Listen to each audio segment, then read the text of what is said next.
Ей, тәкаппар дүние, маған да бір қараш.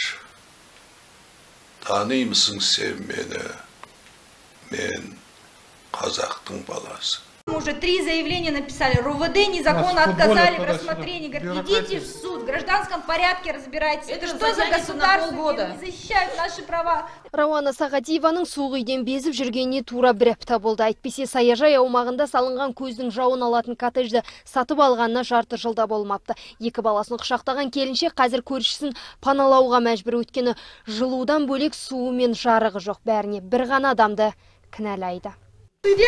Шындап келгенде мен өз-өзімді өртеймін. Басқа амалым жоқ. Қайда барып күнелтетінімізді білмеймін. Жер иесі әдейі жасап отыр. Ал шенеуніктер жеке кәсіпкердің кәсібіне араласа алмаймыз деп қолын сілтеуде. Бізде коммуналдық төлемдерді төлеуге ақша жоқ емес, бар. Тек тариф құнын азайтса екен дейміз. Рауана секілді мұнда 10 шақты отбасы бар. Бірі мүгедек, енді бірі көп балалы әулет. Бәрі іргетасы қаланып, бүкіл өркениетке қосылған коттедждерге бірден қызыққандарын айтады. Сөйтіп әрқайсысы баспананы өз аттарына аударғанда, тек коммуналдық төлемдерді төлеуге келгенде кімге барарын білмей, жердің иесі өзге екенін анықтаған. Содан бері еш тыныштық болмады дейді. Өйткені жекеменшік иесінің қойған тарифы елден ерек қымбат әрі заңсыз деп отыр. Біз бәріміз осындағы тұрғындар жаңа коммуналдық төлемді төлеуге қабілеттіміз.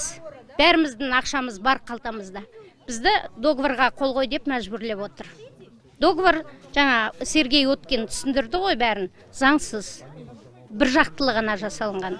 Кәсіпкердің беретін түбіртегі де оңбапты. Бір жапырақ қағазда не мөрі жоқ, не қолы жоқ. Бірақ нөлі көп сандар бар дейді. Көпшілік басымыздағы баспанаға шүкір деп келісімге келгенімен, келіспегендерді қысты күні суық үйде тоңдырып, қараңғы түнекке қалдырып, мердігердің өзі шетелде қыдырып жүргенге ұқсайды. Он когда это было? Свет отключить, а? Когда это было? Мы что, заключен, и то при свете живут. Правильно, государство поддерживает их. Бірақ шенеуніктерде қолдан келер шара жоқ дейді. О баста үйлі болғанда заңға бағынып, жан-жағын қарап алу керектігін алға тартады. Сонда құжат бойынша жер бөтеннің тұрғызылған коттедж қожайынның атында екенін ешкім түсіндіре алмақ қойды.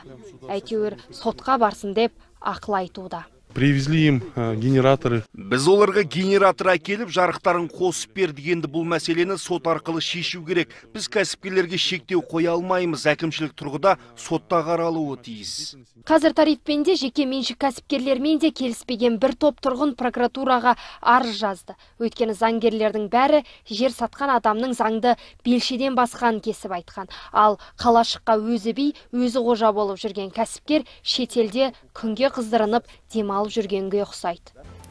Бүгін Алматы облысының әкімі Амандық Баталов көп балалы аналармен кездесу өткізеді деген шараның соңы дауғыласты.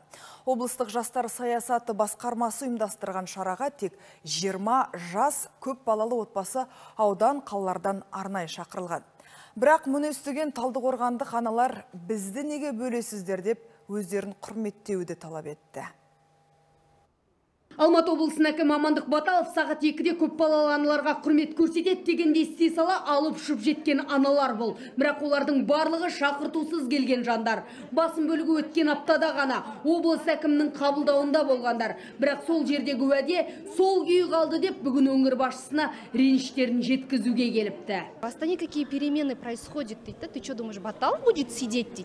Выплатной. Потому что все мамаши после Баталова пошли в выплатной. 0 эмоций. Шкайс как сидели, так и сидели. Надо за руки, наверное, брать Баталова, бірге сабезге бірге бару керек. Басқа никак. Мен 27 жастамын, 7 балам бар. Бәрі кішкентай әлі. Үлкені 10 жаста ғана, кішкентай 3 айлық. Сол бізде келіп отырмыз на концертке. Я бізде ешкім шақырмады да мына концерт болады деп өзіміз келіп отырмыз. Өкпелерін өңір басшысына жеткізуге келген аналар Амандық Баталовты 1,5 сағат бойы күтті. 2-де басталуы тиіс шара 3:30-да бірақ басталды.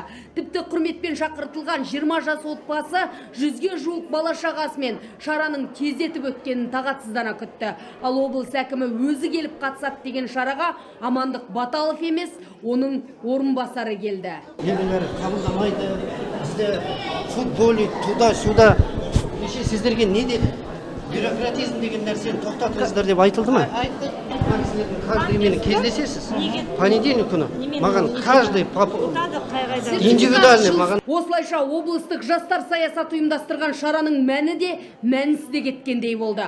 Құрметпен шақырылған жас отбасылар екінші орында қалып, шақыртусыз келген көп балаланылар бірінші назарда болды. Өткен аптада ғана облыс әкімінің қабылдауында болған олар бұл жолы орынбасарының уәдесін естіп қайтты. Ал әкімнің өзі бас мүфти келіп, сонымен